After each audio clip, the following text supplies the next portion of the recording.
Hi, everyone. This is Mehl-Madrona, and I'm here with one of my heroes, actually, Donald Fixico, who wrote American Indian Mind in a Linear World. And it was one of the books that really helped me make sense of why I didn't fit in to the academy and why I had so much trouble with IRBs, with getting my research approved and or getting research grants.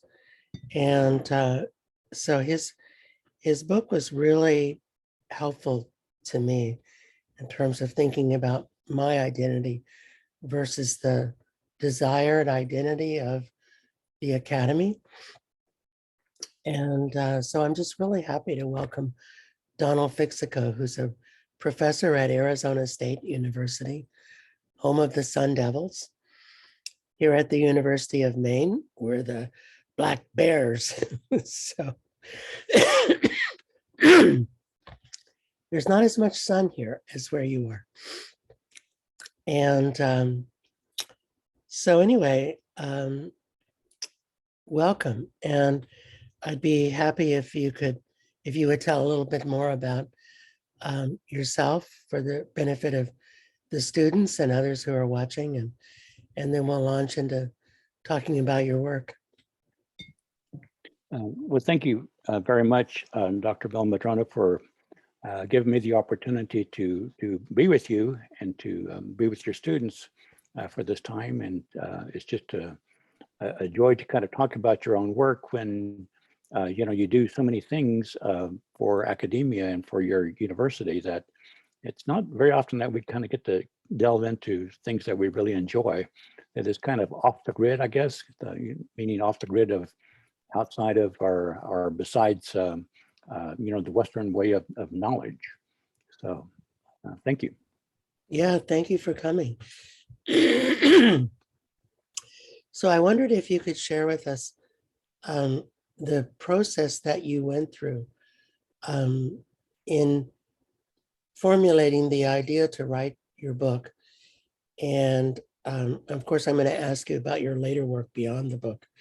But your book was so influential for me that I thought we could start there to ask you to talk about the process you went through in developing the ideas that are in the book and how that all came about. It really began in two different ways. And I suppose that closest to me is when I was growing up and watching the elders at a distance and listening to them to speak, the Muskogee language. And I'm really talking about where I grew up at the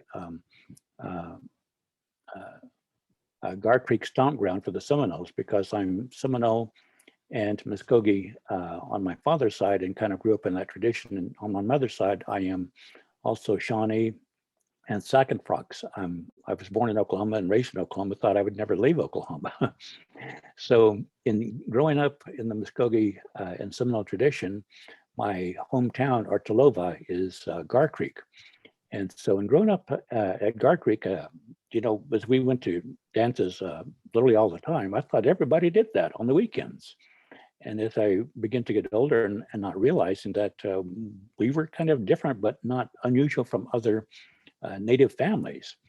But it was watching the elders kind of talking in the Muskogee language, because the Seminole that I am is actually an offshoot of the Muskogee, so they speak the same language. And watching the elders sitting close to the ground, sometimes holding a stick and drawing in the dirt and talking. And as they talked, and I could kind of understand what they were talking about at a distance, then it was that kind of boyhood or that child experience. And as I grew older and became educated through the public school systems in Oklahoma and the state of Oklahoma, then on to the University of Oklahoma, I've taken 3 degrees from University of Oklahoma in history, a bachelor's, a master's degree, and also a PhD. Then I thought that as I read these works that Westernization has produced, the mainstream college system, then who speaks for the elders? what do the elders, they're thinking, they live, that's part of my life too, and who represents them in a respectful way. And so that strong influence of representing the elders as in their own way, in their own worldview, and the way that they thought about things and made decisions, I wanted that to kind of come through so that it would be in a very understanding way, and not to disrespect them, but also bring them a measure of acknowledgement and recognition that what they were doing and still do and will continue to do could be included in everything that we know and understand in academia and outside of academia. So that was really kind of the goal or the objective or the mission that I was on, to bring that kind of perspective.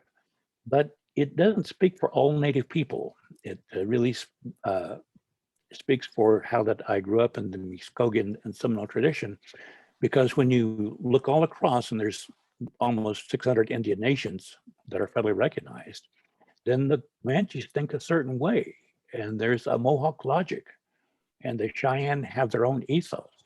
And so we all have our different voices.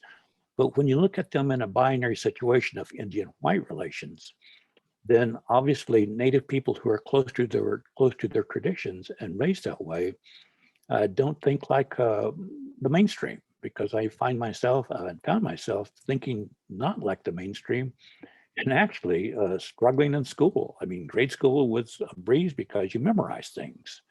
But as you get into college, then you begin to learn how to analyze and how to do that. But as I read the academic books, I began to wonder, why am I wrong? Why don't I understand the books like everybody else in the classroom? And then going on and becoming an assistant professor and assigning, the books, and as a young scholar, then as a full professor, then still assigning the books in seminars, and I read them in a different way than my graduate students. And instead of believing that I was wrong, it's just another way of understanding. And I thought that different way of understanding is not wrong at all. It's just a different way of understanding. If you turn that around, maybe the mainstream is misunderstanding things.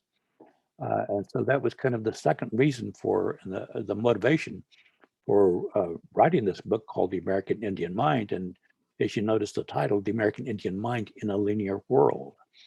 And so it's that linear world that Native people who are close to their traditions and how that they think, their logic, the way that they see things, come from their different tribal worldviews. That it sometimes is a struggle, because in the influence of the Western way of thinking and expression in academia, then if you don't think in kind of an empirical way, then you're wrong. And so you're graded that way, you're criticized that way. The Western way is really one of criticism, so you have to have the evidence. Yeah, that's the truth. But there are different ways of understanding the truth. And that was the second reason for wanting to write this particular book. And I'm so glad that you did write it. That we talk a lot here in Maine about two-eyed seeing, and Albert Marshall, in Mi'kmaq, it's Heptawaptamunk, the idea of that the indigenous epistemology and worldview is equally valid to the contemporary mainstream worldview. And obviously it's an ongoing process to bring that into people's awareness. But, and I really appreciated how you did that. So I wondered if you could explain, if you could compare and contrast for the students, the linear way of thinking to the circular way of thinking. Well, I have to begin with a story. And in my teaching at the universities I've been at, I've been told that I'm a storyteller, and so I try not just to tell the story, but to kind of take the story apart and explain different parts of it and why that they might be relevant and how that we can learn from stories. It's kind of following the Indigenous way, but so let me just kind of begin with the story. And the story is not an old one. It's a new one that happened to me. It's an assistant professor at the University of Wisconsin in Milwaukee. That was my first full-time faculty job. And so I'm teaching an American history survey class at 4:30 called a trailer course. And it's a course I didn't particularly enjoy teaching. It was at 4:30, and because it was a required course in the college, then a lot of students were there that didn't want to be there, and I didn't want to be there, but we had to kind of slog through this American history survey course. And of all things that I was speaking about for that lecture topic that afternoon at 4:30 was given a lecture on Calvin Coolidge. You cannot make Calvin Coolidge interesting. He did some significant things during this time period, including signing into law that brought about U.S. citizenship for all of Native people in 1924. But other than that, I mean, Calvin Coolidge is just really boring. So as I then was teaching the course and giving the lecture, and that was back in the old days, when we had chalkboards called blackboards. And so I wrote in the middle of the board, the blackboard, Calvin Coolidge. And in doing that, then I wrote something like Republicanism in the corner. Then in the opposite corner of the blackboard, I wrote something like laissez-faire business tactics. And in another corner, I wrote something like women's struggle for women's rights and what was going on. And then I drew lines from those different topics with Calvin Coolidge in the middle towards the middle of the board where Calvin Coolidge. And I thought that was the best way to explain how Calvin Coolidge was right in the center of things, of the discussion and of the lecture, and all these other things related to him, like spokes on a wheel, with him being the hub. And as I was in the process of doing that, then a young lady shot up her hand and she said, "Professor Fixico, how come you don't make your notes in the upper left-hand corner and go across? And the next thing you mark it number 2 and go across?" And what I began to realize is that she was thinking and accepting me to give the lecture in a very linear fashion. And what I was doing was using a circular approach. And so you can imagine my teaching evaluation at the end of the semester, they just took a nosedive. And so I began to realize that my approach was more kind of a circular way of thinking and delivering that. And if you put Calvin Coolidge in the middle, how can you not forget Calvin Coolidge with all these things kind of related to him in kind of a historical context? But to the linear mind, that was not the way that they were taught to learn. And as I thought about that years later on, I thought, well, this is really kind of interesting because they're taking notes on Calvin Coolidge, writing from left to right in a linear fashion. But then the world is rotating and in a circular fashion. And the rest of the universe is rotating in a circular fashion and day into night and so forth and on. And so we live in a linear world, but all things around us rotates. There are patterns of circles and cycles and things like that. And we tend to forget about that when we use a linear fashion approach.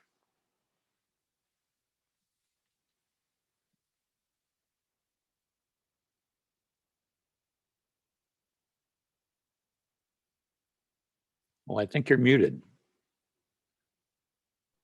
Sorry, you make me think of this notion of the circle or the horizon, and that we stand in the center and we look around us 360 degrees to see to what we relate, to whom are we relating from this center point at which we stand. And it is a very different perspective from the linear, A causes B, causes C, causes D, because we know that everything is interconnected and interdependent. And I gave a talk this morning to the North American Primary Care Research Group about systems dynamics computer modeling, which is a way of representing interconnected and interdependent variables that eliminates the notion of dependent and independent. And that came out of some discussions we've been having here at the University of Maine about how would we do quantitative methodology in an Indigenous way. And this was my response to that question, is that we would do it circularly. We would do it in terms of feedback loops and interdependence and interconnectedness. And we would eliminate this notion that you can control variables, because you can't. And we would eliminate this notion that there is independence in the universe. And we would, embrace interdependency. And, which is where, I'm trying to go. And there's a couple people who have written a book on Indigenous statistics, which I'm beginning to delve into, which is equally fascinating. And I wondered if that resonates at all with where you were thinking and where you've been thinking and where you're heading at this time. Oh, indeed, it does. The two main points I think that drive the American Indian Mind book is circularity, the circularity approach, and understanding that.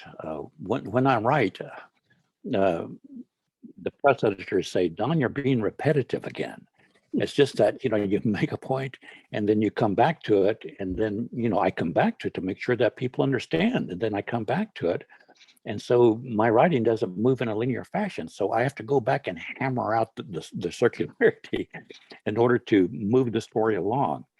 And so in the circularity, that means that everything is kind of within that circle. But what is that circle called? I was raised in a tradition, as I said, Muskogee and Seminole, so that we believe in a realm that is referred to as Ibo Funga. And Ibo Funga is not God. It can be and cannot be, but what it means basically is totality. It's a totality of everything that is known and not known within that realm. And so within that realm that everything is, it's like a huge bubble, then it fluctuates and moves and grows, but everything is really kind of connected to each other or related to each other. And so what we need to do in this approach is to try to understand all of our relationships as well as we can. That means the human relationships as well as the non-human relationships. And trying to understand in a way that we can see or hear, what birds are talking about in the mornings. I go running every morning. I run at my speed. And so in the process of running, it was during the summertime that I broke I didn't really break it, but anytime that my little kind of battery radio gets moisture on it, then I have to buy a new one because of the moisture, it stops it from working. So I started running at my own pace without it and listening to the sounds of nature. And so there are 27 birds, 27 different species of birds in the Phoenix area where I live. And about 45% of them are house finches. Another 40% are mourning doves. And when I run in the morning, you can hear the birds talking to each other, but largely it's the house finches that are talking to each other. And so they have a language, but what is more important than language is understanding. Because you can understand a cat. We have a cat, and a house cat makes 28 distinct sounds. Watch their tail, those of you who have cats, and dogs as well. And so you can understand what a cat is trying to tell you or to show you or how that they feel by understanding their sounds. And so that's really kind of a language, but what supersedes language is understanding. So in a way, you know, animals, especially a dog, can protect you. And so you understand that relationship there, and it becomes symbiotic in a way that the dog depends on you, and especially if you're out hunting or jogging or something like that, and other animals too, if we can understand their language, but it's understanding that supersedes language. So when you take a person like all of us and put ourselves in the middle, it's a binary relationship with each bird or dog or cat or another person or another nation. And so it becomes a reciprocal relationship that is mutual, and learning to respect that. And then that kind of approach, I refer to that in my work as a natural democracy. The natural democracy is where that we should show respect and equality to the house finch that I heard this morning, because a house finch is trying to tell you something, or maybe not wanting to tell you something. And they're probably telling each other that, hey, I saw a cat not too far away, a predator. But we can understand and gain knowledge, indigenous knowledge from the earth itself. I kind of refer to that in my work as earth knowledge, and learning from the animals and learning the language of plants, and trees and the forest and rivers and things like that. If we just know how to listen and know how to learn, and that's the hardest thing, because it's learning from the expression of nature. Yeah, you know that, I mean, and what you're saying reminds me of that popular book, Braiding Sweetgrass, you know, which brought that message to a lot of people. And and there's another indigenous writer, um, whose name I'm blocking on right now. I apologize to her, but she writes about the importance of our of acknowledging our relationships to the other than humans and the more than humans in our environment, you know, as we move through the world. And you know, I think when one does that, the whole notion of linearity just collapses as a philosophy.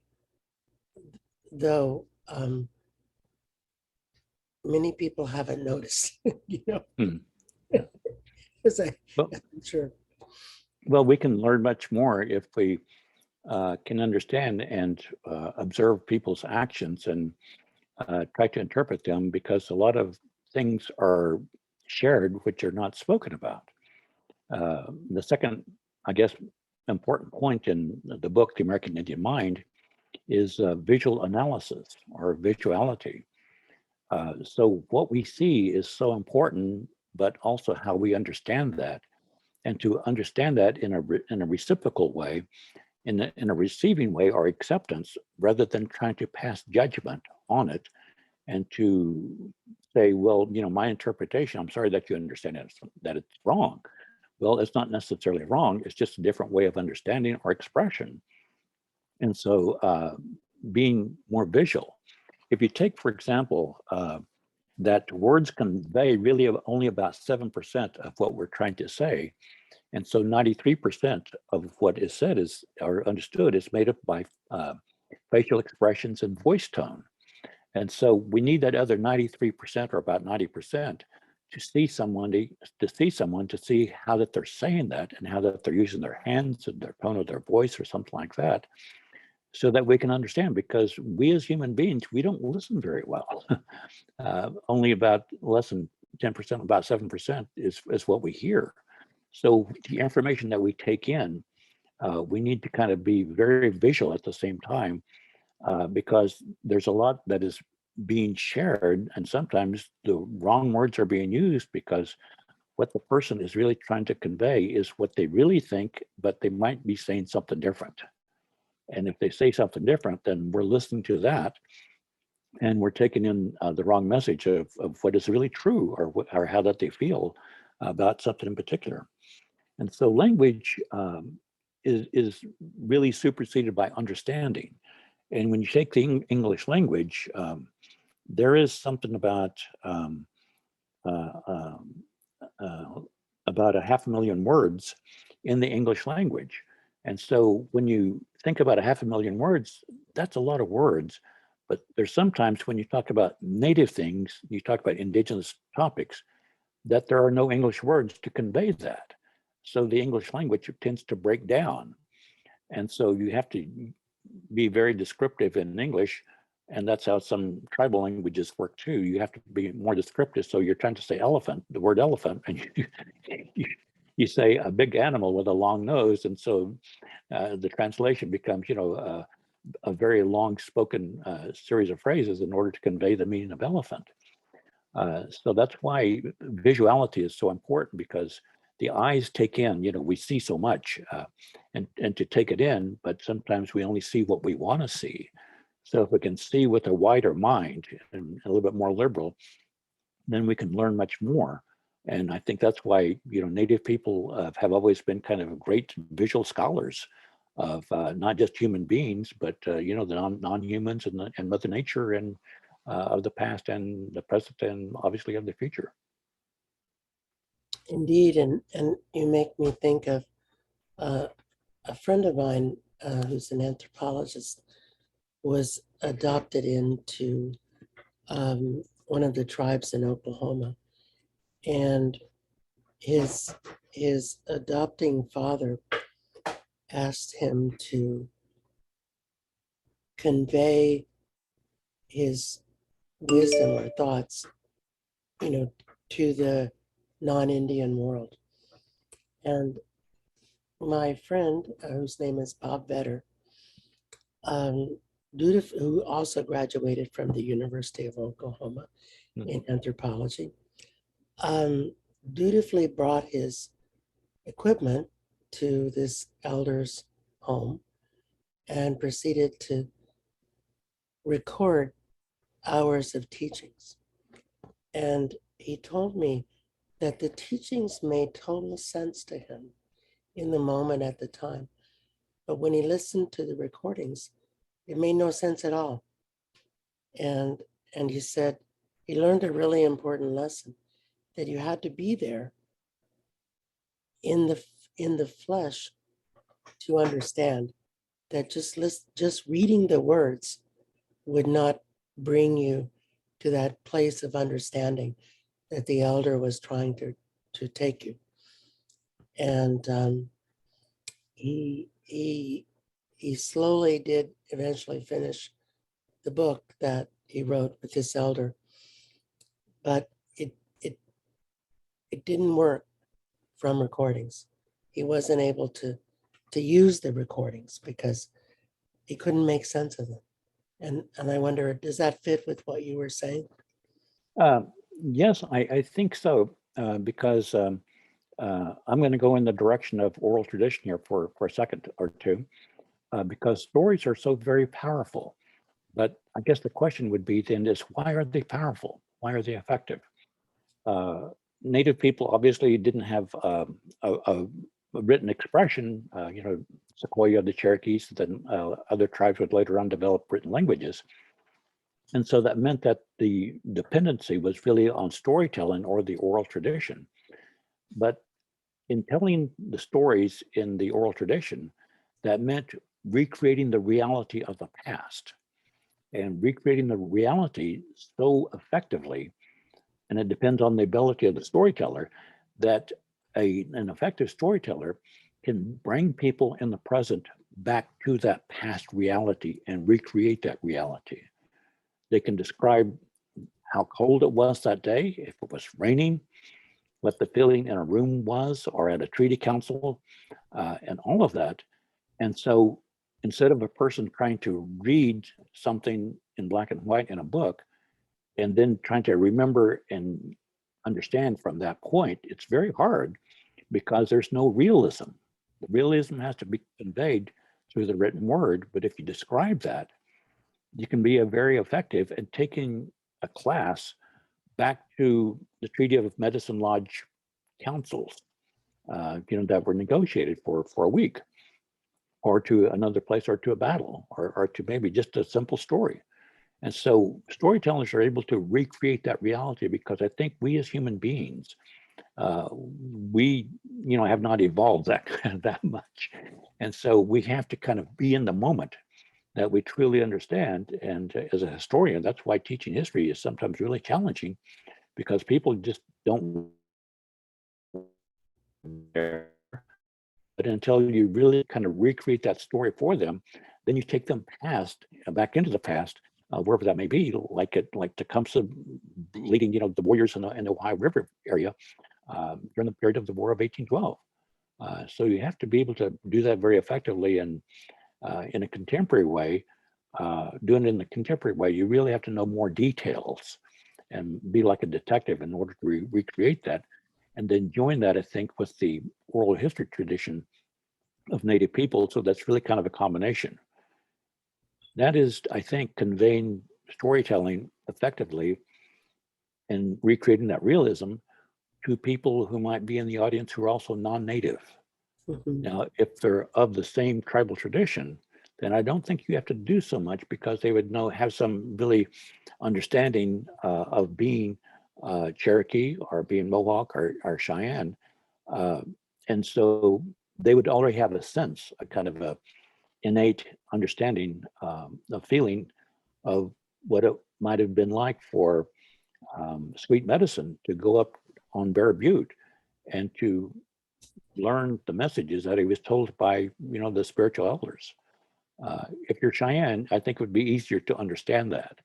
But if you're not Cheyenne, and even if you're another tribe like I am, it's harder to understand that. And so that it kind of puts the weight or the burden on the storyteller to kind of go beyond and to teach us non-Cheyenne about the importance and the challenges that Sweet Medicine faced as he tried to learn, these messages from the spiritual elders at Bear Butte.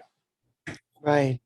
And you make me think of Brian Burkhart, whom you may know, who teaches at the University of Oklahoma, who says that all knowledge is local, and it may not transfer from the valley here to the valley across the mountain over there.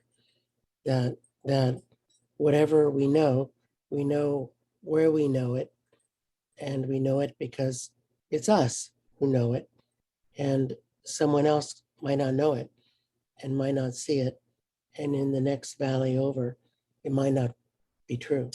I mean, it might not be useful knowledge. One, cross one mountain into another valley, and it might not pertain. And I mean, is that relevant to what you've been thinking? Well, I think so. Local knowledge is very powerful, and I believe there's different kinds of knowledges. But if we use the example of Tecumseh, and I guess he would be on your right side in the picture. So there's Tecumseh wearing the peace medal of the Shawnee, the peace medal of George III. So right behind me. And so that's Tecumseh. And if you think about what he had to do, or what he wanted to do, was to form this kind of confederacy of different tribes to stop westward expansion of Americans coming across the Ohio River into the Ohio River. And so he tried to do that. But what he did was to travel with an entourage of warriors from different parts of not the Ohio River, but other areas too. And so as he traveled with these different warriors who were loyal to him and believed in the same mission, believed in the same vision that he shared with his brother, the Shawnee Prophet, he was also in his entourage had warriors who spoke Ojibwa, who spoke Choctaw, who spoke these different languages. Well, maybe not Choctaw, because Pushpataha wasn't quite in favor of Tecumseh. But not only did they bring their different languages with them, and so they were interpreters for him as they went to these different areas, like if they went into their home area. Well, if you think about it, it's not only them interpreting for him and him learning those new languages, but they were also interpreting the local knowledge that they possessed as they went into those areas. So if you think about it, the entourage was like a map guide.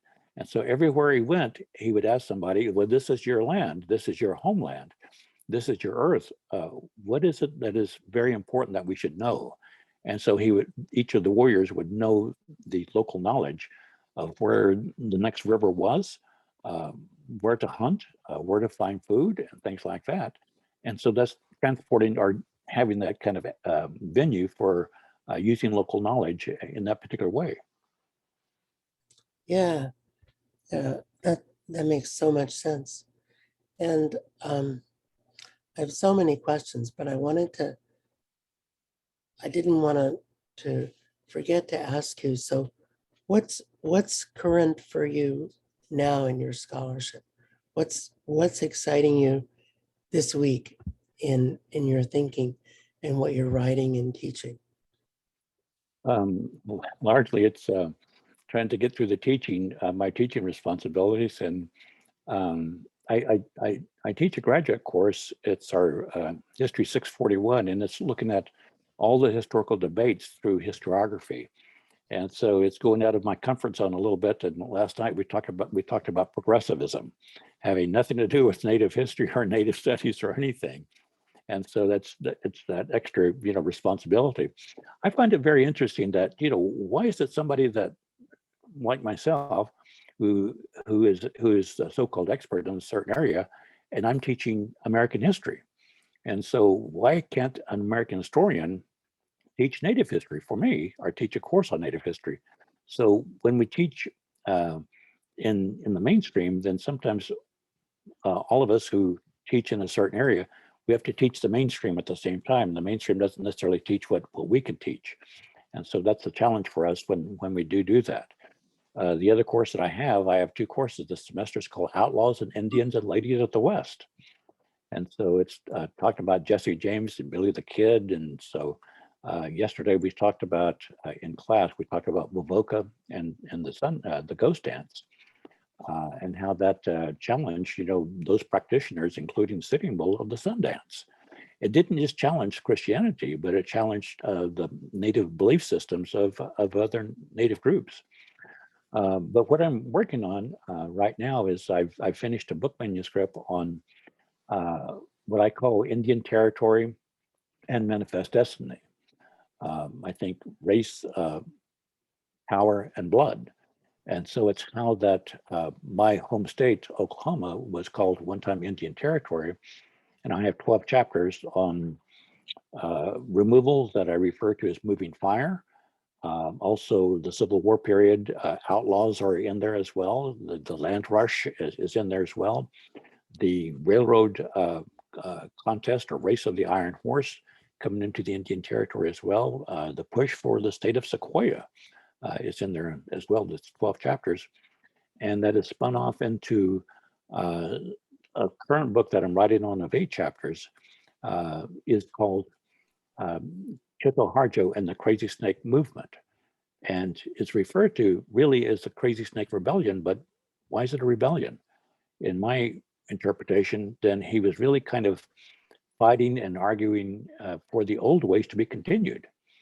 And I find it very interesting, that the First Americans Museum just recently opened, and within 2 weeks, what were they doing? They were holding a stomp dance in the First Americans Museum in Oklahoma City, and will continue, because the old ways and what Chito Harjo is talking about, there's a word that we have called boy fictia, and that's really kind of a natural spirit or a natural sovereignty, that's what is in everything. And that has been with us for centuries and centuries and centuries. And it will continue because it helps to give us our identity. And that boy fictia is not just for Native people, but it's that innate feeling for all of us of human beings and non-humans to continue that life spirit. That's boy fictia. And I think that's what he was talking about. And that's what I'm going to argue in this interpretation of the old ways, and that life continuum of boy fictia needs to kind of be presented in a very respectful way, and that's my objective in this latest book project. It sounds fabulous. It sounds like something that I really want to read. And when do you think it'll be out? Oh, I'm still well, this, Will, because you're very well published yourself, and you know what it takes when you write a book, and I'm pretty sure you've written more books than I have, then you know where I'm going with this. Yes, I do. The hardest thing to do in this I found in this world is to find time, Yeah. to carve out time for your own work, because uh, as you know so well too, 80% is really for someone else or for something else.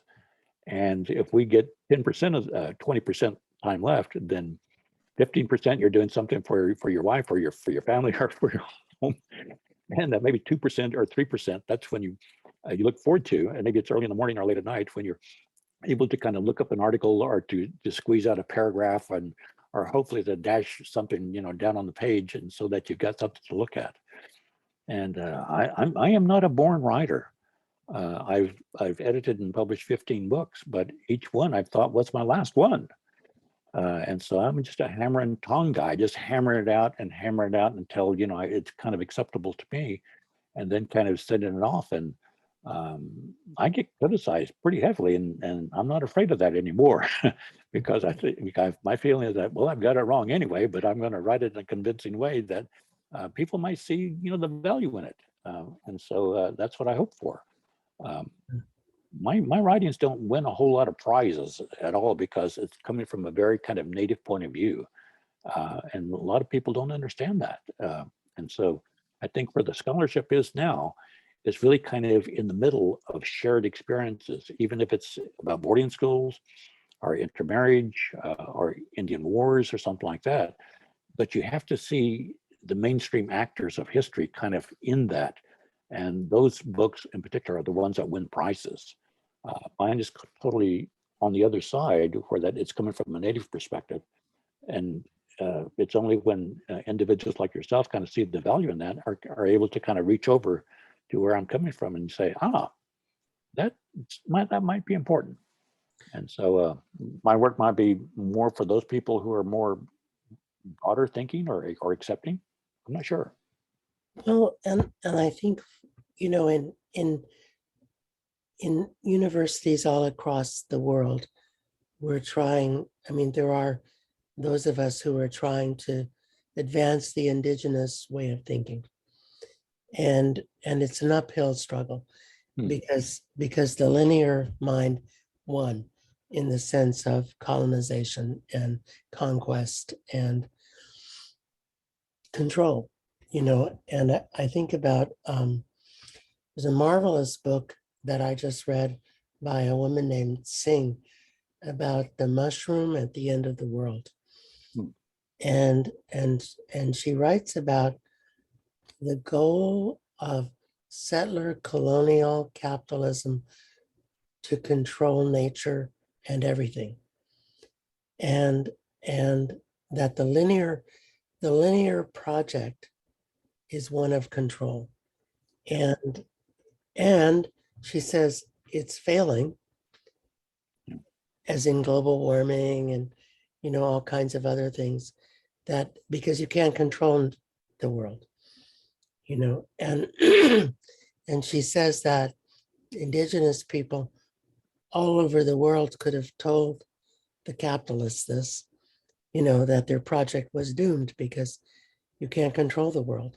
It's not going to go that way. But, of course they didn't listen. But I think we're all engaged in this process of promoting indigenous thinking. And one of my hopes in making these recordings is for us to get to know each other, Yeah. and I think about one of the people I interviewed, whom I particularly enjoyed, was Carl Micah from the University of Canterbury in New Zealand, who's professor of Indigenous Studies there. And he talked about, he had a lot to say about our uphill battle in the academy to exist at all. And even more fundamentally, to demand equivalence with the linear logic of the academy. And so I think we're all out there trying, you know, and I'd like to think that we're helping young people to move ahead, you know, because we're in a generation of well, you know, we went through a lot of stuff. And I'm really hopeful that the efforts that you're making and that I'm making and others, Carl Micah is making, will make it easier for young people to stand on our shoulders and push it forward, push it up, you know. And do you have thoughts about that? Oh, indeed, because sometimes I think what I write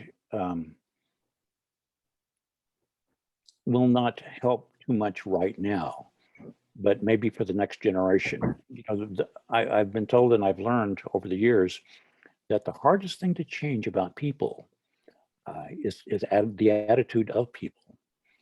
And so when we finally write, and in history, we talk about signature books, we talk about foundational books, but the most important kind of book we think in history is a pivotal book that changes the course of thinking and changes the attitude of people and all of that. But as you said, you know, it's swimming upstream, or it's going uphill all the way. And it's even more challenged in a way when you think about the number or the amount of native scholars who know what indigenous knowledge is. There's really kind of two types, I think. And one of them is more organic, and that's very separate from contact and mainstream influences. Then you have a kind of an indigenous knowledge that began to emerge after World War II, and certainly in the 1960s, that was really experiencing a kind of a foil attempt where it kind of ricocheted or bounced off of mainstream knowledge. And that was really, you know, during the protest of the American Indian movement and other Indian activism. And so you have that kind of, especially in law, in policy history, and you have that kind of indigenous knowledge. Well, those are two separate types in my mind. And when you look at indigenous knowledge, one of my friends, colleagues, Brian Braveboy, he says we have this debate here going on because I refer to it as just indigenous knowledge, and he refers to it as indigenous knowledges with an S, a plural. And so he's right, because, you know, there's the Comanche indigenous knowledge, and there's the Cheyenne, and there's the Inuit, and all of that. But as a number of scholars who were raised close to their traditions becomes fewer, then somehow we need to kind of make that connection back with the earth and with our people and our ways. And I think that can be done. It's more challenging because, as I was saying a little bit earlier about listening to the birds in the morning and watching our family pets and other animals and learning from them, indigenous knowledge is not necessarily all indigenous people, but learning from the earth and the animals and everything itself. And one doesn't have to be a native person. We've had plenty of, captives, all across our tribal histories. And those people who came into our ways and societies, like Cynthia Ann Parker among the Comanches. She learned to be Comanche and was kind of reborn, but we don't think about her in that way. We think about her as really taken as a captive and being brutalized. But in a way, she transitioned from a young white girl as she grew into adulthood and married, and was among the Comanche. Then she became Comancheized and learned to think and talk and speak their language and to understand their worldview. So it's that kind of reach or to be able to connect with that kind of embedded knowledge of our various tribes and different tribal worldviews it's that embeddedness, that kind of knowledge that I refer to in my own work as deep knowledge. Yes, we have local knowledge and we have embedded knowledge, but it's that kind of deep embedded knowledge that is kind of a part of our identity and who we are. We also have sacred knowledge, I think, too, as well. But we should only approach that in a respectful way. And I think we also have something kind of also related to is maybe earth knowledge. Rivers and things like that, and why water is so important, because the human body, about 70 or 75% is water. So knowing about the earth, I think that's a kind of a different kind of knowledge related to embedded knowledge. But in my work, I refer to it as earth knowledge.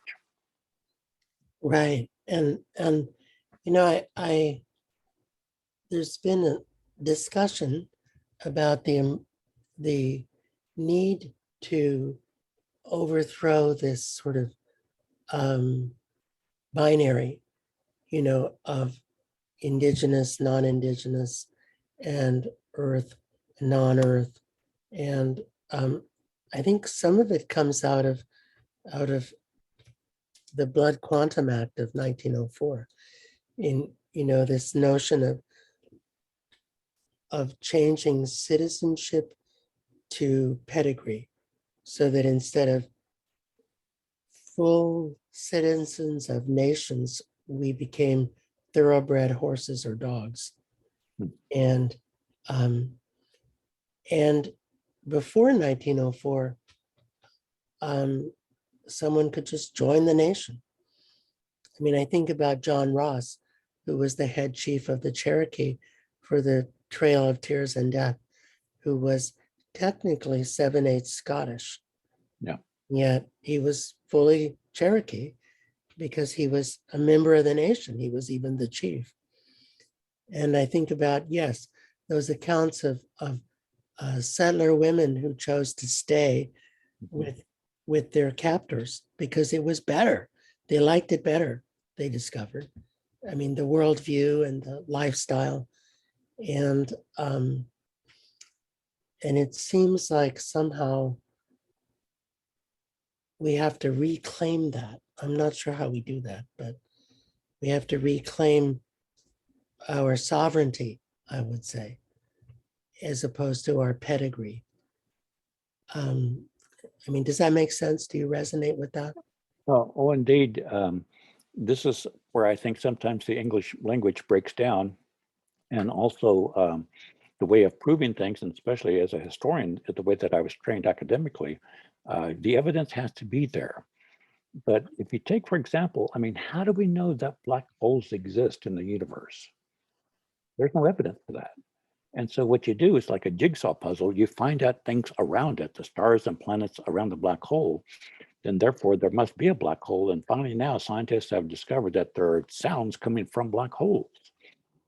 So you have to kind of take a leap of faith sometimes, and sometimes delve into a little bit of theory, and certainly faith for understanding Native people and our reality, our past, and our stories, because we also believe in ghosts and spirits and things like that. And it's often been said, well, I don't believe in ghosts, but I'm afraid of them. So we have to kind of sometimes make assumptions and say, well, the evidence is going to turn up or it's going to be there. But we as human beings, we haven't evolved to accept things so much that it has to be proven in a linear kind of Western approach.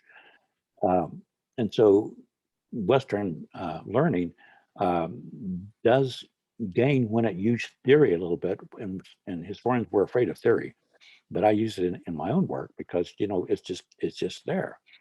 And so I think that Native scholars and Native people are more accepting of things that are there, are possible.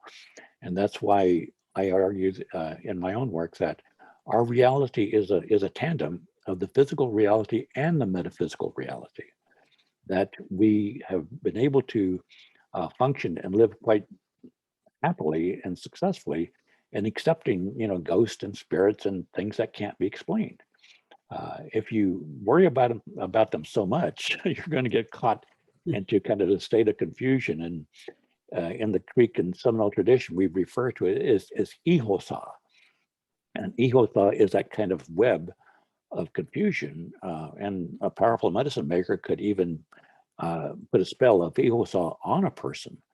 But if you get caught in ego saw, you could literally, worry yourself to death and anxiety and stress like that, and just recognize when ego saw is happening, because it's also kind of rivers on the earth that we know that are dangerous and to stay out of, and to cut across quickly.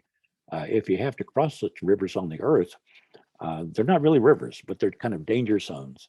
And you recognize them immediately because your amygdala goes off and kind of lets you know instinctively that this is not a good place to be, especially at night, because, powers, come away at night, and sometimes powers during the day, sometimes powers are awakened during the seasons or certain years and things like that.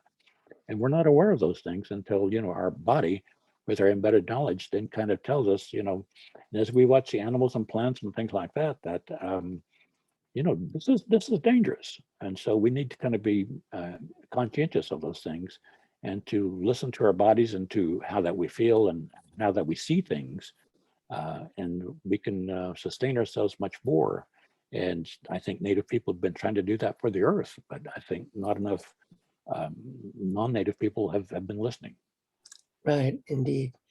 And you remind me of a sort of humorous aside, that it wasn't until I got to medical school that I realized that other people in the mainstream didn't talk to spirits. I was shocked. I was like, really? What? Yeah. You must be so lonely. What's wrong with you people? And then I quickly figured out that you shouldn't tell people that you talk to spirits, because you could get labeled. That Yes. wasn't a smart idea. Yeah. But what is it that angels have been mentioned in the Bible like 273 times? The presence of God has been mentioned in the Bible 50 times, and I think the devil um, has been mentioned in the Bible like 35 times. This is kind of fresh in my brain because yesterday I just finished giving a lecture on Wovoka and the ghost dance, and so I brought this up because as he went on his journey after the eclipse and was given this message to bring back to the Paiute people and for other people who had joined him, then I thought, well, I might have some doubters in my class, and probably do. But so I bring examples from the Bible of angel appearances and the presence of God and the presence of the devil and so forth, and they're sprinkled all throughout the Bible. Indeed. But I think mainstream people say, well, that was then, but it doesn't happen now. And there was a Pope actually who said that. And I'm sorry, I don't follow Catholics well enough. I'm not sure which Pope it was, but that all of those things are happened, but they're not contemporary. And Yes, but I wonder what sustains people in their beliefs. good question. Yeah, If the presence isn't there, then why is that belief system continued? Something has to keep us going, and see, it's not really empirical science because you can't prove it. And right. so it's our devotion, or our loyalty, or our commitment, or our drive to be alive, going back to Poe Victra, and that sustains us and gives us hope. Um, if we lose hope in the future and hope in the human beings and non-human beings, then we're in trouble, and we might be on the brink of trouble already. Yeah, yeah.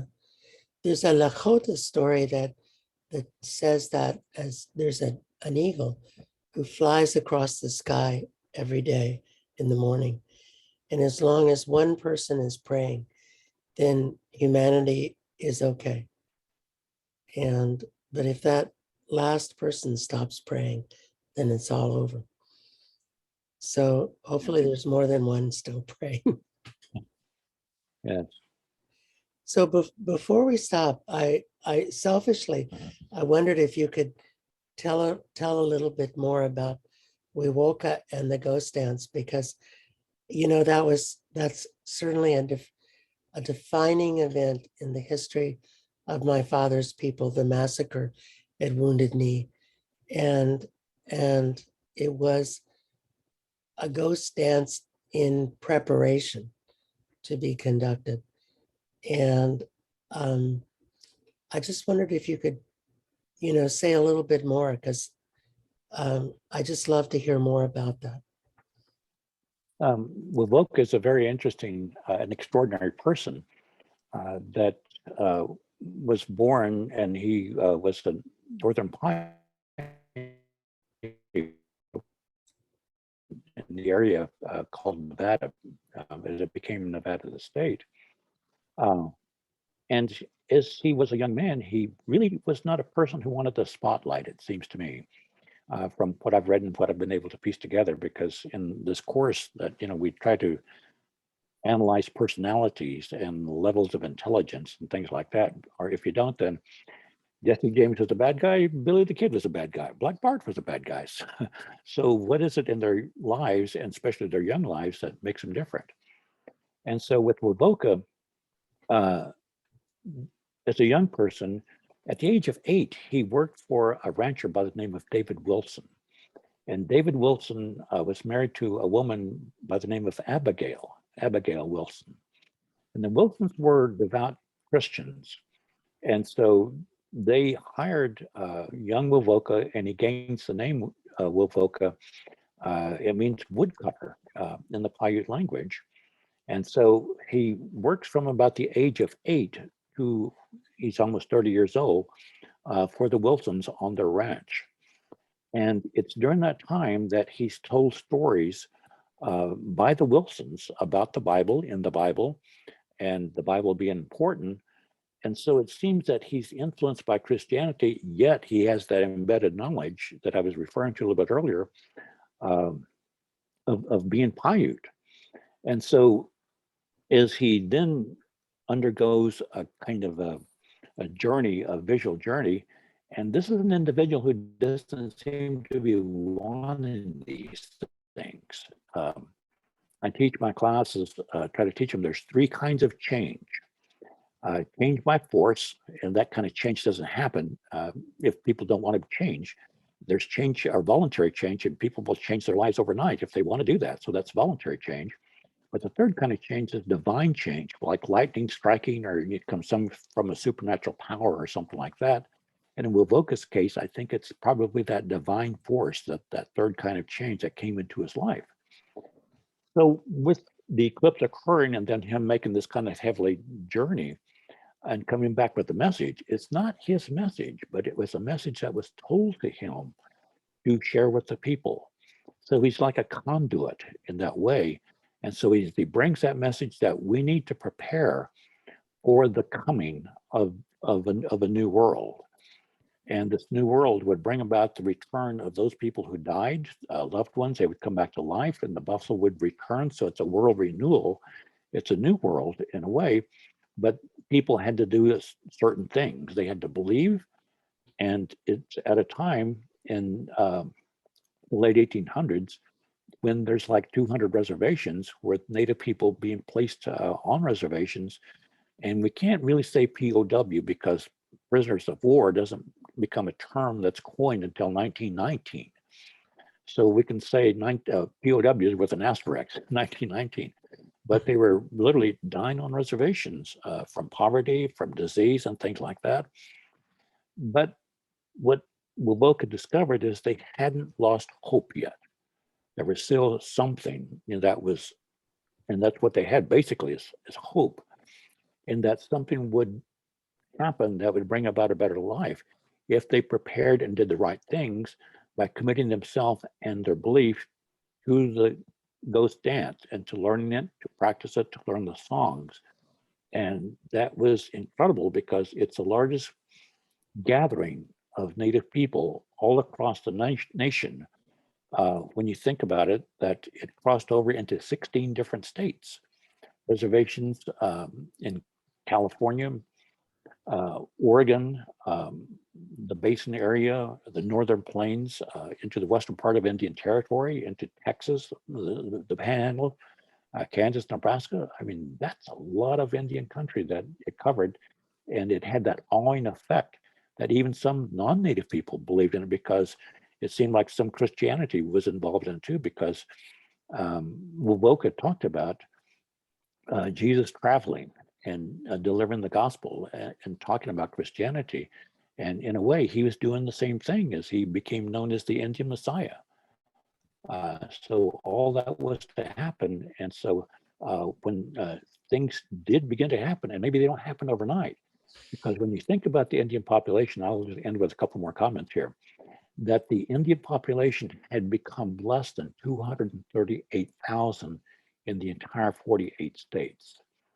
When Columbus arrived, there was a safe estimate of maybe 5 million, and some scholars have said 20 million, 25 million, maybe 50 million indigenous people when Columbus arrived.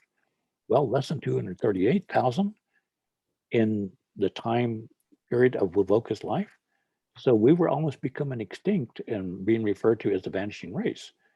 And you look at the Indian population now, it's somewhere about 5.2 million. How does that happen?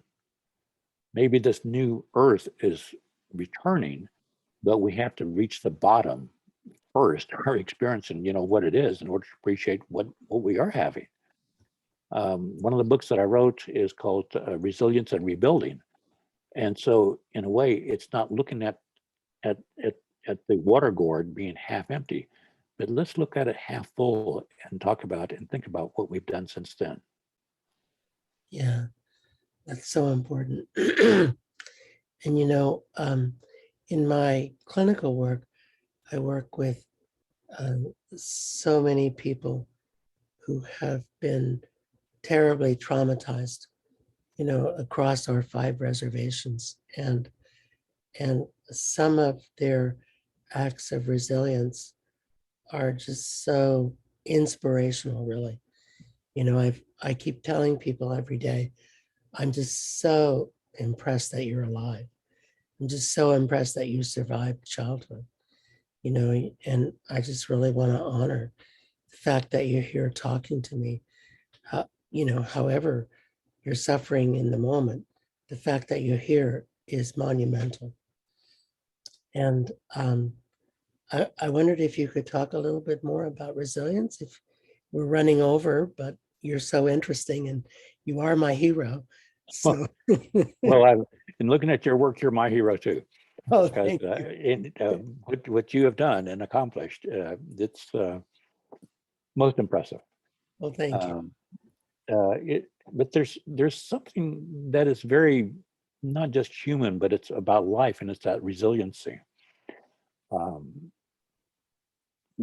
this native scholar, and I can't think of her name right now, but she has this hyphenated last name twice. She's Lakota, and she wrote in her doctoral dissertation that Native people are born into trauma. We don't go out and encounter trauma, we're born into trauma. And the idea of being born into trauma, it's, we have to succeed somehow, even if it's just succeeding into the next day. And sometimes that's what it is. We have been placed in a position of subordination, of accepting that, accepting racism, that's a way of life. I grew up in Oklahoma, born in Oklahoma, and thought I would never leave Oklahoma. But when you learn that racism is a part of life, you don't know that racism can change. You don't know that your life can change from coming out of poverty until you have seen someone or seen an example of where that something can be achieved.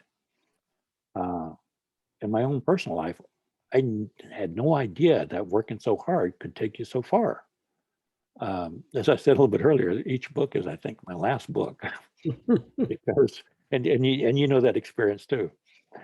But it's that human experience of pushing on and pushing forward, and I'm very fortunate because there's a lot of people who have heart disease, who have addictions and things like that, and to literally celebrate each day of life, each hour of life.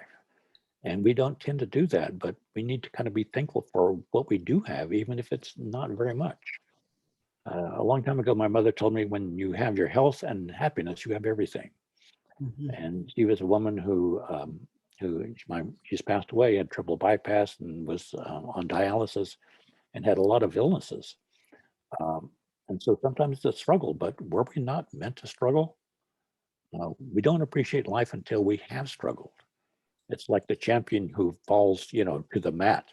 If you win every fight, if you win every game, and you've never been tested, but when you've been hit and you fall to the mat, it could be a wrestler. And it's the challenge is getting up from the mat, getting back up Indeed. another day, and making the effort and sustaining that effort. And that's the resilience. And we need to remember that and to relearn that as Native people in order to teach that to our young. You remind me, there was an elder in whom I met in Eastern Washington at a Sundance, and he told me that we're programs on Spirit Television, and if everything went well, we would be canceled because we would get really low ratings. And so, so we have to have some challenges and some adversity in order to get high ratings on Spirit Television, so that they'll watch and pay attention to us. And I thought that was really funny, but probably true. And also you remind me of my mother, and I just have to express my love and deep gratitude to my mother, whose position was that education was the new buffalo. Oh, yeah. Yeah, and my grandmother made it to the third grade. My mother worked her way through college and pushed me, to keep going. And I got to medical school, and I think we just have to appreciate our mothers. Your Yes. mother, my mother. I'm sure they're watching from Spirit World, and Yeah. and I just want to say, Mom and Donald's mom, we love you. We're really grateful to you. You really helped us. Thank you. Badao. Yeah. Badao Jikita Do. Mhm. Indeed. Indeed. Yeah. So probably you have other things to do. And I just wondered if you had any final words for our students, or for anyone who's watching, and just anything else you want to share before we stop. Well, maybe two quick stories. And one, that what my grandmother told me, because these are the kind of the driving virtues that I've kind of lived by over the years. And it's not always easy. But she was an individual who never went to school, believed in hard work. And so that's number one. Is she said, I don't care if you're a janitor, be the best janitor that you can be and work hard. So work hard was really one of the virtues that she taught us, or all of us grandchildren. And two was family. And she said family is important, and try to be a part of the family, be with family, be there when family needs you, and family will be there, when and vice versa. She also believed in respect, and she said, even the person that you don't like them, respect them, because that's what it needs to be done, and not just respecting, people, but everything if you can, and try. And the other thing was cleanliness. She lived on, obviously, my grandfather's allotment. They were married. She had a cook stove that was wood heated, and she had two irons. And so she would iron everything, pillowcases, sheets with creases in them, uh, everything. And my patched jeans, I had a crease, in my patched jeans when I stayed, over the weekend, because she had washed my clothes and everything. So she believed in cleanliness and those four things. And so I just wanted to share that with you. And one more quick story. I accidentally ran into Lou Holt one time, on a plane from Chicago flying back to Phoenix. And so I knew it was Lou Holtz. He was wearing a baseball cap and with the ND for Notre Dame on top. And at the end of the flight, I'm not a Ford person. I said, Coach Holtz, I just wanted to say I respect your coaching. And immediately he launched into a small lecture, and about 6 or 7 strangers, we gathered around him.